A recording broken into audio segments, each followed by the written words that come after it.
حسن یوسف پہ کٹی مصر میں انگشت زنا،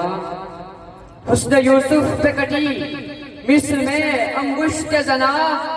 سر کٹاتے ہیں تیرے نام پہ مردان عرب۔ صدر علی وقار، مجھ جیسا کم علم اور کم فہم طالب علم بلا اس عظیم ہستی کی شان کے بارے میں کیا گفتگو کر سکتا ہے کہ جس کی عظمت خالق کائنات کی زبان قدرت سے یوں ادا ہوئی۔ اور عفان اللہ کا ذکر ہے تو کسی مقام پر فرمایا اِنَّا أَعْطَيْنَاكَ الْكَوْثَرَ، تو کہیں یا ایھا المزمل اور یا ایھا المدثر کہہ کر خطاب فرمایا۔ صدر علی وقار، میرے پیارے حضور کی زندگی کے دو پہلو، ذات مصطفیٰ اور صفات مصطفیٰ پر ہاتھ لکھتے لکھتے ساکت ہو گئے، زبانیں مدحت کرتی کرتی خاموش ہو گئی، محقق تحقیق کرتے کرتے ملک عدم روانہ ہوئے، مفسر تفسیر کرتے کرتے موت کی آغوش میں چلے گئے، مگر ذات مصطفیٰ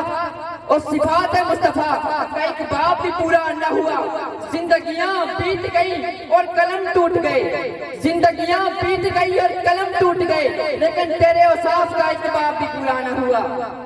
صدر علی وقار، میری کیا مجال کہ میں اس معجبی کی شان کے بارے میں افشائی کر سکوں کہ جس کے دست اقدس کی ایک انگلی اٹھتی ہے، کہ جس کے دست اقدس کی ایک انگلی اٹھتی ہے، چاند کو دو ٹکڑے کر دیتی ہے، جس کے اشارے سے درخت اپنی جڑی کو توڑ کر زمین کو پھاڑ کر آپ کی بارگاہ میں حاضر ہو جاتا ہے، جس کے اشارے سے سوراخا گھوڑے سمیت زمین میں دسنا شروع ہو جاتا ہے، پھر تک نگاہ رحمت اٹھتی ہے تو سوراخا گھوڑے سمیت زمین سے نکلنا شروع ہو جاتا ہے، جس پیکر نور پر طائف کی وادی میں دن کے پہاڑ ڈائے گئے، لیکن زبان مبارک سے بد دعا تک نہ نکلی بلکہ باکولے کلندے لے ہو رہی دعا دی الہی الہی قوم کو چشمے بصیرت دے، بے خبر ہیں بیچارے نور ہدایت دے۔ صدر علی وقار،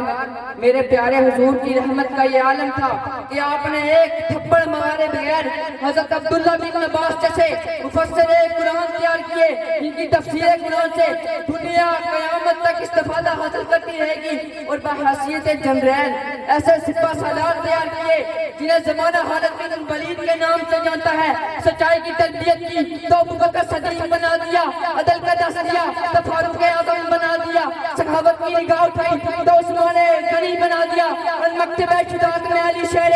خدا بنا دیا۔ تو صدر علی وقار، پھر میں کیوں نہ کہوں میرا پیغمبر عظیم تر ہے، میرا پیغمبر عظیم تر ہے۔ صدر علی وقار،